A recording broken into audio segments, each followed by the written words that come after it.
Shalom. Once again, this is Brother Yashar from the God Was Manifest in the Flesh Church, located out here in Long Beach, California. And what I'm about to do is go over part 2 of who is Doeg by Shem HaMashiach Yahushai. And so this is the lexicon of GMS. And I have spoken with these brothers before over YouTube, and they were so prideful and what they were saying because they knew they were exposed, okay? But they didn't want to admit it. So what I'm about to do is film what they said, and I'm going to go over what they said and prove to you that they're lying. That they're lying once again, and they're nothing but devils and false prophets and teachers, okay? So let's go on with the video. Once again, I think this is Arayalam, the Ephraimite brother speaking. Okay, so let's go. Let's pump it up. Boom. Now, what does the word pseudos mean? Right? Let's find out. Let's go back. Let's go back. All right. Let's go back. It says here, this is in the Smith Bible Dictionary, right? Okay. This is under Doeg. Doeg, it says fearful. They have different definitions. It says an Idumean, chief of Saul's herdsmen, BC 1062. He was at Nob when Ahimelech gave David the sword of Goliath, and not only gave information to Saul, but when others declined the office, himself executed the king's order to destroy the priests of Nob. So it says here that Doeg was an Idumean. Now, I don't know what he's doing going here, because he's proven that Doeg was Idumean, which is Greek for Edomite. Okay, it's not only out of the Smith's Bible Dictionary. This can be proven by many Bible dictionaries. Okay, so Doeg was an Edomite, and so let's go on and continue, because he's going to try to prove otherwise. And there's many different translations of the Bible, Spanish and all that have the same word, same thing. Doeg the Edomite, the Idumean, So now let's go into the scriptures and let's find out if that's so. All right. Now this is in the Blue Letter Bible, and if you type in Doeg, right? You type in Doeg, it gives you all the scriptures where Doeg is found. Now let's go to the first one. This is 1 Samuel 21:7. I just want to go there real quick.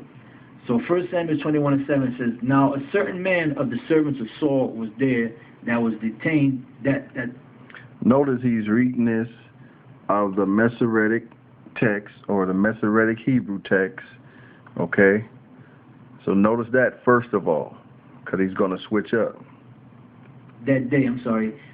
Let me read it again. Now a certain man of the servants of Saul was there that day, detained before the Lord, and his name was Doeg an Edomite, right? Doeg an Edomite, the chiefest of the herdmen that belonged to Saul. All right? Now, when you read down here in the Hebrew, and you look for the word Doeg the Edomite, right? It says there, Da'ad ha-Adamiyah, which, would have been Adawamiyah, right? But this is the Masoretic text. Now sometimes they on point, but sometimes they go off here, Yeah, but see, the thing that the Masoretic text does, sometimes it may go off, which to my knowledge it only goes off one time. It may go off a few more times, but they explain why they do it, why they went off. That's the difference. It's an explanation behind it. Okay, so let's continue. And I'm gonna show you. It says here what Doeg an Edomite, and it says here in the Masoretic text that he was an Edomite. But then when you scroll down here, but see, that's all we need. If we use the King James Bible, and the King James Bible is the most accurate to the original Hebrew and the original Greek New Testament, then that's all we need is the Masoretic Hebrew. We're using the same Hebrew that the King James translators use, okay?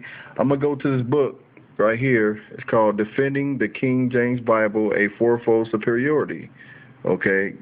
Pastor D.A. Waite, okay?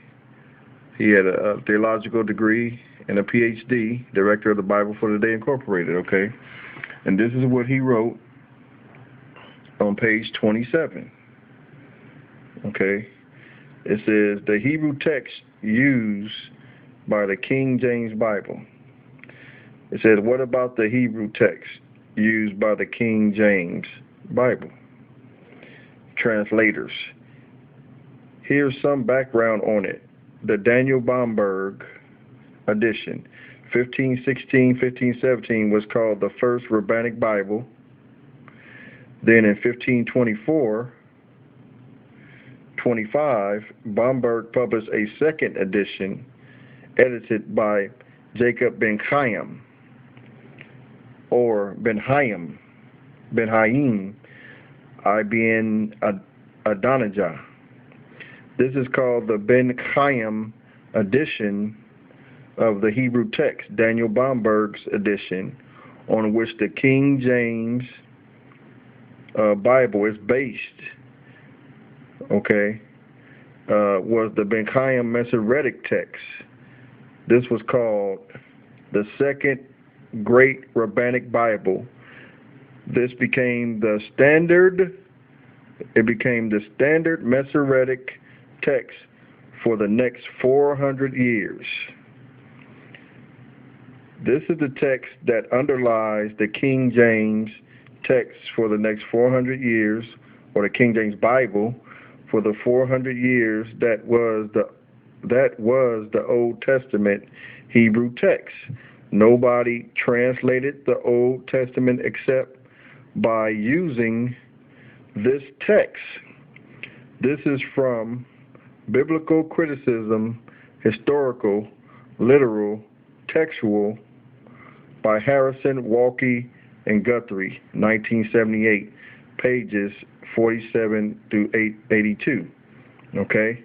So now I'm going to this other book right quick, and we go read Forever Settled, a survey of the documents and history of the Bible by Dr. Jack A. Mormon. Okay?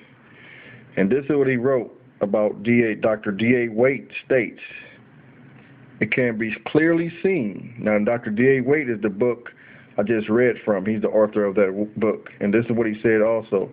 It can be clearly seen that the Septuagint is inaccurate and inadequate and deficient as a translation.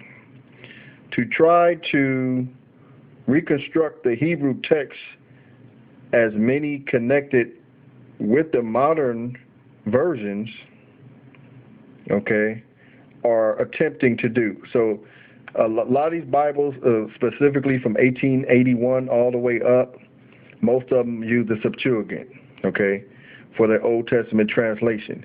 It says, from such a loose and unacceptable translation would be like trying to reconstruct the Greek New Testament text from the Living Bible of Ken Taylor. Dr. Waite has written a booklet dealing with the Authorized Standard Version, which is the King James, New American Standard Version, and NIV departures from the Masoretic text. And the reason why he wrote that, because they use the Septuagint. And the Septuagint departs from the Masoretic text. Now, my question is, how can a Septuagint, how can you use the Septuagint? If the Septuagint, first of all, there are many Septuagints, okay? Let's go to the, let me go to this right quick. Let's go to this. Now, this is what the Blue Letter Bible states about the Septuagint. It said the idea that Christians use the Septuagint as their sacred scripture angered the Jews. Since the Septuagint became identified with the Christian Old Testament, the Jews decided to make their own translations. Okay, the Jews decided to make their own translations. These included translations by Aquila, Symmachus, and Theodotion. Now, That's the only thing they give evidence of the Septuagint that they use. Now, if you look up these people, Aquila, Symmachus, and Theodotion, these were Gnostics. They made a corrupt translation of the Septuagint. Okay, the Septuagint which they made was corrupt. Okay, there were many Septuagints that was around, so which one does the blue letter use? Okay, and with that, I'll go to the next one.